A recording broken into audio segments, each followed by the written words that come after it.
ಪುನೀತ್ ಕೆರೆಹಳ್ಳಿ ಅವರಿಗೆ ಆಕ್ಚುಲಿ ಅವ್ರು republic day ದಿನ ಗಣರಾಜ್ಯೋತ್ಸವ ದಿನ ಸನ್ಮಾನ ಮಾಡಬೇಕಿತ್ತು. ಯಾಕೆ ಅಂದ್ರೆ ಒಂದು ದೇಶಭಕ್ತಿಯ ಕೆಲಸವನ್ನ ಪುನೀತ್ ಕೆರೆಹಳ್ಳಿ ಮಾಡಿದ್ದಾರೆ. ಅಕ್ರಮ ಬಾಂಗ್ಲಾ ನುಸುಳುಕೋರರು ಹೇಗೆ ಒಂದು ಜಾಲವನ್ನು ಮಾಡಿಕೊಂಡು ಅವರಿಲ್ಲಿ BPL ಕಾರ್ಡ್ ಪಡಿತಾರೆ, ಇಲ್ಲಿ ಆಧಾರ್ ಕಾರ್ಡ್ ಪಡಿತಾರೆ, ಇಲ್ಲಿ ಮತದಾರರ ಪಟ್ಟಿಯಲ್ಲಿ ಸೇರ್ಕೊಳ್ತಾರೆ, ಇಲ್ಲಿ ಬ್ಯಾಂಕ್ ಲೋನ್ ಪಡ್ಕೊಳ್ತಾರೆ. ಇದು ಆಂತರಿಕ ಸುರಕ್ಷತೆಗೆ ಅಪಾಯಕಾರಿಯಾಗಿರುವಂತ ಸಂಗತಿ.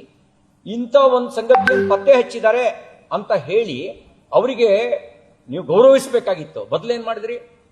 ಪುನೀತ್ ಕೆರೆಹಳ್ಳಿ ಮಾಡ್ತಾ ಇದ್ದಾನಂತೆ, ಪುನೀತ್ ಕೆರೆಹಳ್ಳಿಗೆ ಗಣರಾಜ್ಯೋತ್ಸವ ಪ್ರಶಸ್ತಿ ಕೊಡಬೇಕಂತೆ. ಎಂತಹ ಮಾತುಗಳನ್ನು ಆಡ್ತಿರ್ರಿ CT ರವಿ ಅವರೇ. ಈ ಹಂತಕ್ಕೆ ಇಳಿಬಾರ್ದಾಗಿತ್ತು. ಭಾರತೀಯ ಜನತಾ ಪಕ್ಷ ಲಾಲ್ ಕೃಷ್ಣ ಅಡ್ವಾಣಿ, ಮುರಳಿ ಮನೋಹರ್ ಜೋಶಿ, ಅಟಲ್ ಬಿಹಾರಿ ವಾಜಪೇಯಿ, ಅರುಣ್ ಶೌರಿ ಇಂಥವರು ಕಟ್ಟಿದಂತಹ ಪಕ್ಷ ಅದು. ಆದರ್ಶಗಳಿಗೆ ಹೆಸರಾಗಿದ್ದಂತಹ ಪಕ್ಷ ಅದು, ಶಿಸ್ತಿಗೆ ಹೆಸರಾಗಿದ್ದಂತಹ ಪಕ್ಷ ಅದು. ಅಂತಹ ಪಕ್ಷದಲ್ಲಿ ನೀವುಗಳು ಮಾತನಾಡ್ತಾ ಇರುವಂಥ ಈ ಲೂಸ್ ಟಾಕ್ಗಳನ್ನು ನೋಡಿದ್ರೆ ನಿಜಕ್ಕೂ ಬಾಯ್ ಬಡ್ಕೊಳ್ಬೇಕು ಅನಿಸುತ್ತೆ. ಈ ಹಂತಕ್ಕೆ ಇಳಿತಾರನ್ರಿ, ಈ ಹಂತಕ್ಕೆ ಗಣರಾಜ್ಯೋತ್ಸವ ಪ್ರಶಸ್ತಿ ಅಂತೆ ಕೊಡಿ, ಶಿಫಾರಸು ಮಾಡಿ, ಭಾರತ ರತ್ನ ಕೊಡಿ, ಪುನೀತ್ ಕೆರೆಹಳ್ಳಿಗೆ ಭಾರತ ರತ್ನ ಕೊಡಿ, ಪದ್ಮಭೂಷಣ ಕೊಡ್ರಿ. ಇದು ಇವತ್ತಿನ ರಾಜಕಾರಣಿಗಳು ತಮ್ಮ ಬೇಳೆಯನ್ನು ಬೇಯಿಸ್ಕೊಳ್ಳೋದಕ್ಕೆ, ಎಲೆಕ್ಷನ್ಗೋಸ್ಕರ ಈಗಲಿಂದ ಪ್ರಿಪೇರ್ ಆಗೋದಕ್ಕೆ ಏನು ಮಾತಾಡಬೇಕು ಏನು ಮಾತಾಡಬಾರ್ದು ಅಂತ ಗೊತ್ತಿಲ್ಲದೆ ಇರುವಂತಹ ಇಂಥವ್ರ ಮಧ್ಯೆ ನಾವು ಇಂಥವ್ರನ್ನ ಜನಪ್ರತಿನಿಧಿಗಳು ಅಂತ ಆಯ್ಕೆ ಮಾಡ್ತೀವಿ, ಇಂಥವ್ರನ್ನ ಒತ್ತು ಮೆರೆಸ್ತಾ ಇದ್ದೀವಿ ಅಂತಂದರೆ ನಾಚಿಕೆ ಆಗುತ್ತೆ. ನಮಗೆ ನಾಚಿಕೆ ಪಡಬೇಕು ಅಂಥ ಪರಿಸ್ಥಿತಿಗೆ ತಂದಿಟ್ಕೊಂಡಿದ್ದಾರೆ. ಸ್ನೇಹಿತರೆ, ನಾವು ಈ ದೇಶದ ಪ್ರಜೆಗಳು ಅನ್ನೋದನ್ನು ಮರೆಯೋಕ್ಕೆ ಹೋಗ್ಬೇಡಿ. ಯಾರಾದರೂ ತಪ್ಪು ಮಾಡ್ತಾ ಇದ್ದಾರೆ ಅಂತಂದರೆ ಇವ್ರು ತಪ್ಪು ಮಾಡ್ತಾ ಇದ್ದಾರೆ ಅಂತಲೇ ಹೇಳಿ. ಇದು ಸಂವಿಧಾನ ಕೊಟ್ಟಿರುವಂತಹ ಹಕ್ಕು. ನಿಮಗೆ ವಾಕ್ ಸ್ವಾತಂತ್ರ್ಯ ಇದೆ, ನಿಮಗೆ ವಾಕ್ ಸ್ವಾತಂತ್ರ್ಯ ಇರೋದ್ರಿಂದಲೇ ಇವತ್ತು ಸಂವಿಧಾನ ಇವತ್ತು ನಿಮಗೆ ಶಕ್ತಿ ಕೊಟ್ಟಿರೋದ್ರಿಂದಲೇ ಇನ್ನೂ ನಾವು ಜೀವಂತವಾಗಿದ್ದೀವಿ. ಒಂದು ಸಾರಿ ಯೋಚನೆ ಮಾಡಿ, ಒಬ್ಬ CT ರವಿ ಅಂತಹ MLC ಆಗಿರುವಂತಹ ವ್ಯಕ್ತಿ ಪುನೀತ್ ಕೆರೆಹಳ್ಳಿಗೆ ಗಣರಾಜ್ಯೋತ್ಸವ ಪ್ರಶಸ್ತಿ ಕೊಡಬೇಕು ಅಂತ ಹೇಳ್ತಾರೆ ಅಂತಂದರೆ ಎಷ್ಟು ಸರಿ ಇದು? ಎಷ್ಟು ಸರಿ ಇದು? ಇದು ನಮ್ಮ ರಾಜ್ಯದ, ನಮ್ಮ ದೇಶದ ಇವತ್ತಿನ ದಯನೀಯ ಸ್ಥಿತಿಗೆ ಒಂದು ಜೀವಂತ ಸಾಕ್ಷಿ ಇದು. ಎಲ್ಲಿವರೆಗೂ ಈ ಜನ ಜಾಗೃತರ ಆಗೋದಿಲ್ಲೋ, ಎಲ್ಲಿವರೆಗೂ ಈ ರಾಜಕಾರಣಿಗಳ ಕೈಗೊಂಬೆಗಳಾಗಿರ್ತೀರೋ ಅಲ್ಲಿವರೆಗೂ ನೀವು ಇದೇ ರೀತಿಯಾಗಿ ಇರ್ತೀರಿ, ಇದೇ ರೀತಿಯಾಗಿ ತೆಳಮಟ್ಟಕ್ಕೆ ಹೋಗ್ತಾ ಇದ್ದೀರಿ. ಪುನೀತ್ ಕೆರೆಹಳ್ಳಿಗೆ ಗಣರಾಜ್ಯೋತ್ಸವ ಪ್ರಶಸ್ತಿ ಸಾಲದು, ಪದ್ಮಭೂಷಣ ಕೊಡಿ, ಭಾರತ ರತ್ನ ಕೊಡಿ, ಇಂಟರ್ನ್ಯಾಷನಲಲ್ಲಿ ಏನಾದರೂ ನೋಬೆಲ್ ಪ್ರೈಸ್ ಇದ್ದರೆ ನೋಬೆಲ್ ಪ್ರೈಸು ಕೊಡಿ. ಖಂಡಿತವಾಗಲೂ ನಾವೇ ಹೇಳ್ತಾ ಇದ್ವಿ, CT ರವಿ ಅವರಿಗೆ ಏನು ಜಗದ್ಗುರು ಅಂತ ಹೇಳ್ಕೊಳ್ಳುವಂತಹ ನರೇಂದ್ರ ಮೋದಿ ಅವರಿಗೆ ಹೇಳ್ಬಿಟ್ಟು ನೋಬೆಲ್ ಪ್ರಶಸ್ತಿಯನ್ನು ಸಹ ಕೊಡಿಸಿಬಿಡಿ. ಬಾಂಗ್ಲಾದೇಶಿಗರನ್ನ ಹೊರಗಡೆ ಕಳಿಸ್ಲಿಕ್ಕೆ ಆಗಲ್ಲಂತೆ, ಅದಕ್ಕೋಸ್ಕರ ಇವನು ಯಾರೋ ವಿಷ ತಗೊಂಡಂತೆ. ಏನೇನು ಡ್ರಾಮಾ ಮಾಡ್ತಾರ್ರಿ ಇವರು, ಏನೇನು ಡ್ರಾಮಾ ಮಾಡ್ತಾರ್ರಿ ಇವರು. ಈ ಪುನೀತ್ ಕೆರೆಹಳ್ಳಿ ಹೀರೋ ಆಗ್ಬಿಟ್ಟಿದ್ದಾನೆ ಮನುಷ್ಯ. ಈ ಪುನೀತ್ ಕೆರೆಹಳ್ಳಿ ಹೀರೋ, ಬಾಂಗ್ಲಾದೇಶಿಗರನ್ನು ಹೊರಗಡೆ ಕಳಿಸೋದಕ್ಕೆ ಹೀರೋ ಅಂತೆ. ಅವರನ್ನು ಪೋಷಣೆ ಮಾಡೋದಕ್ಕೆ ಒಂದಷ್ಟು ಜನ ಅವರಿಗೆ ಪುನೀತ್ ಕೆರೆಹಳ್ಳಿ ಅವ್ರನ್ನ ಅರೆಸ್ಟ್ ಮಾಡಿಬಿಟ್ರಂತೆ. ಈ ರೀತಿಯಾಗಿ ವಿಡಿಯೋಗಳನ್ನು ಮಾಡುವಂಥದ್ದು. ಯಾಕೆ ಪುನೀತ್ ಕೆರೆಹಳ್ಳಿ ಒಬ್ಬನೇ ಹೋಗ್ಬೇಕಾ? ಯಾಕೆ ಈ ವಿಡಿಯೋ ಮಾಡಿ ಆಗ್ತಾ ಇದ್ದೀರಲ್ಲ ನೀವೆಲ್ಲನೂ, ಯಾತಕ್ಕೆ ಹೋಗ್ತಾ ಇಲ್ಲ ಅಲ್ಲಿ? ಯಾತಕ್ಕೆ ಹೋಗ್ತಾ ಇಲ್ಲ? ಪುನೀತ್ ಕೆರೆಹಳ್ಳಿ ಒಬ್ಬನೇ ವಿಡಿಯೋ ಮಾಡಬೇಕಾ? ನೀವೇ ಹೋಗಿ ಬೆಂಗಳೂರಲ್ಲಿ ಬಾಂಗ್ಲಾದೇಶಿಗರಿದ್ದಾರೆ, ಅವ್ರನ್ನೆಲ್ಲ ಪತ್ತೆ ಹಚ್ಚಿರಿ, ಕೊಡಿ ಸರ್ಕಾರಕ್ಕೆ. ಬೇರೆ ಕಂಡೋರ್ ಮನೆ ಮಕ್ಕಳನ್ನು ಬಾವಿಗೆ ನೂಕಿ ಆಳ ನೋಡುವಂತಹ ಜನರು ನೀವು ವಿಡಿಯೋ ಮಾಡಿ ಹಾಕ್ತೀರಿ, ವ್ಯೂಸ್ ಬರುತ್ತೆ, ಮತ್ತೊಂದು ಬರುತ್ತೆ ಅಂತ ಹಾಕ್ತೀರಿ. ವಾಸ್ತವ ಸ್ಥಿತಿ ಏನ್ರಿ? ಯಾವ ಸರ್ಕಾರ ಮಾಡ್ತಾ ಇದೆ? ರಾಜ್ಯ ಸರ್ಕಾರ ತಪ್ಪು ಮಾಡ್ತಾ ಇದೆಯಾ? ಪೊಲೀಸ್ ಇಲಾಖೆ ತಪ್ಪು ಮಾಡ್ತಾ ಇದೆಯಾ? ಬಾರ್ಡರ್ನ ಬಿಟ್ಟು ಒಳಗಡೆ ಹೆಂಗೆ ಬಂದ? 2 ವರ್ಷದ ಹಿಂದೆ ಆಯಿತು ಬಂದರೆ ಅಂತಂದರೆ 2 ವರ್ಷದಿಂದ ಯಾವ ಸರ್ಕಾರ ಇದೆ ಸೆಂಟ್ರಲಲ್ಲಿ? ಯಾವ ಸರ್ಕಾರ ಇದೆ ಸೆಂಟ್ರಲಲ್ಲಿ? ಇವು ಯಾವುದನ್ನು ಕೇಳೋದಿಲ್ಲ. ಇಲ್ಲಿ ವೋಟ್ ಬ್ಯಾಂಕು, ಇಲ್ಲಿ ಕಾಂಗ್ರೆಸ್ BJP. ಯಾವ ಸ್ಥಿತಿಗೆ ಹೋಗ್ತಾ ಇದ್ದೀರಿ ನೀವೆಲ್ಲನೂ? ಯಾವ ಸ್ಥಿತಿಗೆ? ನಾಚಿಕೆ ಆಗುತ್ತೆ ನಮಗೆ. ಇವತ್ತಿಗೂ ಸಹ ಈ ಪರಿಸ್ಥಿತಿನಲ್ಲಿ ನಾವು ಇದ್ದೀವಲ್ಲ, ಅರ್ಥ ಆಗ್ತಾ ಇಲ್ಲ ನಮಗೆ. ನಾವು ಏನು ಮಾಡ್ತಾ ಇದ್ದೀವಿ ಅನ್ನೋದು ಅರ್ಥ ಆಗ್ತಾ ಇಲ್ಲ. ಒಂದು ಹೋರಾಟ ಒಬ್ಬ ಮಾಡ್ತಾ ಇದ್ದಾನೆ ಅಂತಂದರೆ ಅವನು ಏನು ಮಾಡ್ತಾ ಇದ್ದಾನೆ, ಯಾಕೆ ಮಾಡ್ತಾ ಇದ್ದಾನೆ, ಯಾವ ವಿಷಯ ರೈಸ್ ಮಾಡ್ತಾ ಇದ್ದಾನೆ, ನೀವು ಕರೆಕ್ಟಾಗಿ ಬಾಂಗ್ಲಾದೇಶಿಯರನ್ನು ಪತ್ತೆ ಹಚ್ಚಬೇಕಾ? ಲಕ್ಷಾಂತರ ಜನ ಬೆಂಗಳೂರಿನಲ್ಲಿದ್ದಾರೆ.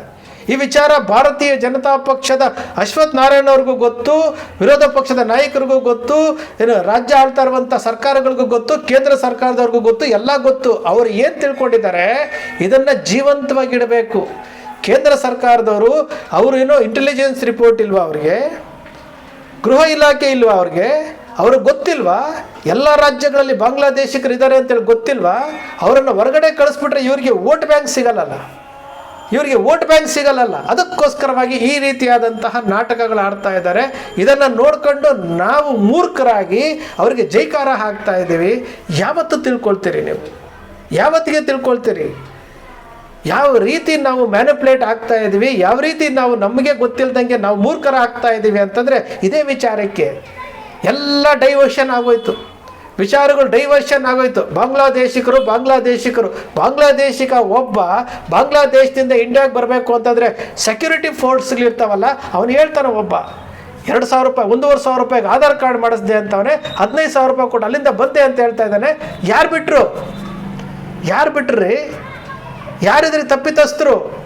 ಇದನ್ನು ಪ್ರಶ್ನೆ ಮಾಡ್ರಯ್ಯ ಅಂತಂದರೆ ಅಲ್ಲಿ ಬರ್ತಾನೆ ಇವರು ನಮ್ಮ BJP ಅಂತಾನೆ, ನಮ್ಮ ನರೇಂದ್ರ ಮೋದಿ ಅಂತಾನೆ, ಇಲ್ಲಿ ಕಾಂಗ್ರೆಸ್ ಸರ್ಕಾರ ತಪ್ಪು ಮಾಡ್ತು ಅಂತ ಹೇಳ್ತಾನೆ. ಇವರು ಹಿಂಗೆ ಮಾಡಿ ಇಡೀ ದೇಶವನ್ನೇ ಹಾಳು ಮಾಡ್ತಾ ಇರುವಂಥದ್ದು. ಯಾವ ಮಾಧ್ಯಮಗಳಿಗೆ ಇದರ ಬಗ್ಗೆ ಬದ್ಧತೆ ಇದೆ? ಯಾವ ಮಾಧ್ಯಮಗಳಿಗೆ? ಇಲ್ಲಿ ವಿಜಯಲಕ್ಷ್ಮಿ ಶಿಬಿರರೆಂಬ ಹೆಣ್ಣು ಮಗಳು ಧೈರ್ಯವಾಗಿ ನಿಂತ್ಕೊಂಡು ಅವರ ವಿರುದ್ಧ ಹೋರಾಟ ಮಾಡಿಕೊಂಡು ವಿಡಿಯೋಗಳನ್ನು ಮಾಡ್ತಾ ಇದ್ದಾರೆ ಹೆಣ್ಣುಮಗಳು. ಆ ಹೆಣ್ಣುಮಗಳಿಗೆ ಯಾರೂ ಸಪೋರ್ಟ್ ಕೊಡೋರಿಲ್ಲ. ಇಲ್ಲಿ ಏನು TRPಗೋಸ್ಕರವಾಗಿ, ಕಮರ್ಷಿಯಲ್ಗೋಸ್ಕರವಾಗಿ ಸುಳ್ಳು ಸುದ್ದಿಗಳಾಗ್ತಾ ಇರುವಂಥ ಈ ಮೀಡಿಯಾಗಳನ್ನು ನಂಬಿಕೊಂಡು ಅವ್ರಗಳಿಗೆ ಜೈಕಾರ ಹಾಕ್ತಾ ಇದ್ದೀರಿ. ನಾಚಿಕೆ ಆಗಲ್ವಾ? ಇಂತಹ ಪುನೀತ್ ಕೆರೆಹಳ್ಳಿ ಇವರ ಹಿನ್ನೆಲೆ ಏನು? ಈ ಮನುಷ್ಯ ಇದಕ್ಕಿದ್ದಂಗೆ ನಾನು ದೇಶಭಕ್ತಿ ಅಂತ ಮಾಡ್ಕೊಂಡಿರೋದು. ಸಿ ಟಿ ರವಿ ಹೇಳ್ತಾರೆ, ಜನವರಿ 26ನೇ ತಾರೀಕು ಪುನೀತ್ ಕೆರೆಹಳ್ಳಿಗೆ ಗಣರಾಜ್ಯೋತ್ಸವ ಪ್ರಶಸ್ತಿ ಕೊಡಬೇಕಂತೆ. ಗ್ರೇಟ್ ಅಲ್ವಾ? ಸಿ ಟಿ ರವಿ ಹೇಳ್ತಾ ಇರೋದು ಪುನೀತ್ ಕೆರೆಹಳ್ಳಿಗೆ ಬಾಂಗ್ಲಾದೇಶಿಗರನ್ನು ಕಂಡುಹಿಡಿತಾ ಇರೋದ್ರಿಂದ ಗಣರಾಜ್ಯೋತ್ಸವ ಪ್ರಶಸ್ತಿ ಕೊಡಬೇಕಂತೆ. ಜೋರಾಗಿ ಚಪ್ಪಾಳೆ ತಟ್ಟಿ ಇಂತಹ ಜನ ಇರುವವರೆಗೂ ನಮ್ಮ ದೇಶ ಯಾತಕ್ಕೋಸ್ಕರವಾಗಿ ಉದ್ಧಾರ ಆಗಲ್ಲ ಅಂತಂದರೆ ಇಂಥವರಿಂದ. ಒಂದು ಭಾರತೀಯ ಜನತಾ ಪಕ್ಷದ ರಾಜ್ಯ ಪ್ರಧಾನ ಕಾರ್ಯದರ್ಶಿ ಆಗಿದ್ದಂಥವರು, ರಾಷ್ಟ್ರ ಮಟ್ಟದಲ್ಲಿ ಕಾರ್ಯದರ್ಶಿ ಆಗಿದ್ದಂತಹ ವ್ಯಕ್ತಿ ಒಬ್ಬ ಪುನೀತ್ ಕೆರೆಹಳ್ಳಿಯ ಕ್ಯಾರೆಕ್ಟರ್ ಏನು, ಈ ವ್ಯಕ್ತಿ ಮೇಲೆ ಏನೇನು ಕೇಸುಗಳಿದ್ದಾವೆ, ಇಂತಹ ವ್ಯಕ್ತಿಗೆ ಗಣರಾಜ್ಯೋತ್ಸವ ಪ್ರಶಸ್ತಿ ಕೊಡಬೇಕಂತೆ. ಸಂತೋಷ್ ಹೆಗ್ಡೆ ಅವರು ಸನ್ಮಾನ ಮಾಡಿದ್ರಲ್ಲ, ಅವತ್ತು ಸಂತೋಷ್ ಹೆಗ್ಡೆ ಅವರು ಹೇಳಿದ್ರಲ್ಲ ನಾನು ತಪ್ಪು ಮಾಡಿದೆ ಅಂತ ಹೇಳಿದ್ರಲ್ಲ, ಅಂತಹ ವಿಚಾರ ಇಟ್ಕೊಂಡು ಇದೇ ಸಿ ಟಿ ರವಿ ಪುನೀತ್ ಕೆರೆಹಳ್ಳಿಗೆ ಗಣರಾಜ್ಯೋತ್ಸವಕ್ಕೆ ಸನ್ಮಾನ ಮಾಡಬೇಕು ಅಂತ ಹೇಳ್ತಾರೆ. ಅಂದರೆ ಇವರ ಬದ್ಧತೆ ಎಲ್ಲಿಗಿದೆ? ಇವರ ಬದ್ಧತೆ ಯಾವ ಹಂತಕ್ಕೆ ಹೋಗ್ತಾ ಇದೆ? ಏನಾದರೂ ಯೋಚನೆ ಮಾಡಿದ್ದೀರಾ? ಇಷ್ಟು ಮೂರ್ಖರಾಗೋದ್ರ ನಾವು ಕರ್ನಾಟಕದಲ್ಲಿರುವಂತಹ ಕನ್ನಡಿಗರು ಇಷ್ಟು ಮೂರ್ಖರಾಗೋದ್ರ? ಸಿ ಟಿ ರವಿ ಅವರಿಗೆ ನಿಜಕ್ಕೂ ಬದ್ಧತೆ ಅನ್ನೋದಿದೆಯಾ? ಪುನೀತ್ ಕೆರೆಹಳ್ಳಿ ಯಾರು? ಈ ವ್ಯಕ್ತಿ ಯಾರು? ಬಾಂಗ್ಲಾದೇಶಿಕರನ್ನು ಕಂಡಿಡ್ದು ಮಾಡ್ತಾರೆ. ಅಂದರೆ ಕಾನೂನನ್ನು ಕೈಗೆ ತಗೊಂಡ್ರೂ ಪರವಾಗಿಲ್ಲ, ಈ ವ್ಯಕ್ತಿ ಫೇಮಸ್ ಆಗಬೇಕು. ಈ ವ್ಯಕ್ತಿ ಫೇಮಸ್ ಆಗ್ತಾ ಇರೋದಕ್ಕೋಸ್ಕರವಾಗಿ ಸಿ ಟಿ ರವಿ ಅವರು ಹೇಳ್ತಾ ಇದ್ದಾರೆ. ಒಂದು ಕಡೆ BL ಸಂತೋಷ್ ಅವರು ಹೇಳ್ತಾರೆ ಗೋವುಗಳನ್ನು ರಕ್ಷಣೆ ಮಾಡ್ತಾ ಇರುವಂಥ ಪುನೀತ್ ಕೆರೆಹಳ್ಳಿ. ಯಾಕೆ ಸಿ ಟಿ ರವಿ ಅವರು ಹೋಗ್ಬೇಕಲ್ಲ ಬಾಂಗ್ಲಾದೇಶಿಕರನ್ನು ಹುಡ್ಕೋದಕ್ಕೆ? ಯಾತಕ್ಕೆ ಹೋಗೋದಿಲ್ಲ? ಗೋವುಗಳನ್ನು ಸಂರಕ್ಷಣೆ ಮಾಡೋಕ್ಕೆ ಸಿ ಟಿ ರವಿ ಯಾಕೆ ಹೋಗೋದಿಲ್ಲ? ಅವರ ಕುಟುಂಬದವ್ರನ್ನ ಯಾಕೆ ಕಳಿಸೋದಿಲ್ಲ? ಭಾರತೀಯ ಜನತಾ ಪಕ್ಷದವ್ರು ಯಾಕೆ ಹೋಗೋದಿಲ್ಲ? ನಾವೇ ಹೇಳ್ತಾ ಇದ್ವಿ, ಸಿ ಟಿ ರವಿ ಅವರಿಗೆ ಏನು ಜಗದ್ಗುರು ಅಂತ ಹೇಳ್ಕೊಳ್ಳುವಂತಹ ನರೇಂದ್ರ ಮೋದಿ ಅವರಿಗೆ ಹೇಳಿಬಿಟ್ಟು ನೋಬೆಲ್ ಪ್ರಶಸ್ತಿಯನ್ನು ಸಹ ಕೊಡಿಸಿಬಿಡಿ. ಸ್ನೇಹಿತರೆ, ನಿಮ್ಮ ಅಕ್ಷರ ಮೀಡಿಯಾ ಸೃಷ್ಟಿ ಮಾಡೋದಿಲ್ಲ, ಕಲ್ಪನೆ ಮಾಡೋದಿಲ್ಲ, ವಾಸ್ತವದ ವಿಚಾರವನ್ನು ವಿಶ್ಲೇಷಣೆ ಮಾಡುತ್ತೆ. ನಿಮ್ಮ ಅಕ್ಷರ ಮೀಡಿಯಾದ ವಿಶ್ಲೇಷಣೆ ನಿಮ್ಗೆ ಇಷ್ಟ ಆಯಿತು ಅಂದರೆ ಸಬ್ಸ್ಕ್ರೈಬ್ ಆಗಲಿಲ್ಲ ಅಂದರೆ ಸಬ್ಸ್ಕ್ರೈಬ್ ಮಾಡ್ಕೊಳ್ಳಿ. ಪಕ್ಕದಲ್ಲಿ ಕಾಣುವಂಥ ಬೆಲ್ ಐಕಾನ್ ಪ್ರೆಸ್ ಮಾಡಿ, ಶೇರ್ ಮಾಡಿ, ಪ್ರೋತ್ಸಾಹ ನೀಡಿ.